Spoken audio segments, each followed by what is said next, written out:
বাইরে অনেক গাড়ি যাতায়াত করছে। হঠাৎ বিলবোর্ডে দেখা যাচ্ছে তার নিজের ছবি। জন্মদিনে এরকম নতুনভাবে উপহার দেওয়া বাংলাদেশে যেন প্রথম।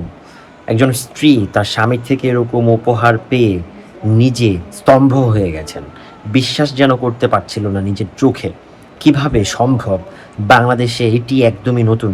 কিন্তু নতুন হলেও স্ত্রীর প্রতি স্বামীর যে ভালোবাসা সেটা কিন্তু প্রকাশিত হচ্ছে। এখন অনেক মানুষ আবার চিন্তা করবে, শুধুমাত্র বিলবোর্ডে বিজ্ঞাপন না, বিলবোর্ডে ভালোবাসার মানুষকে কিভাবে রাঙিয়ে তোলা যায়, খুবই অল্প টাকায় কিভাবে তাদেরকে খুশি করা যায়। বাংলাদেশের আনাচে কানাচে খুব বাজে বাজে খবরের মধ্যে স্বস্তির খবর এটি, পৃথিবীতে এখনও ভালোবাসা জীবিত রয়েছে। পুরুষ হয়তো বারবার বলে না আমি তোমাকে ভালোবাসি। পুরুষ হয়তো তার জীবিকার তাগিদে খুব বেশি সময় দিতে পারে না, কিন্তু সময় দেওয়া উচিত। যে মানুষটা সবকিছু ছেড়ে আপনার সাথে থাকার জন্য প্রতিজ্ঞাবদ্ধ হয়েছে, তার সাথে না হয় কিছু সময় কাটালেন। নারীরা খুবই অল্পতেই খুশি হয়। এই যে আনন্দটুকু দেখতে পাচ্ছেন সেটি কিন্তু কোনো টাকা দিয়েই কিনতে পাওয়া যাবে না। যাই হোক, বাংলাদেশের বিলবোর্ডে শুধুমাত্র বিজ্ঞাপন নয়, এখন ভালোবাসার মানুষের জন্মদিন উদযাপন হচ্ছে। এটি কিন্তু অবশ্যই একটি ভালো দিক।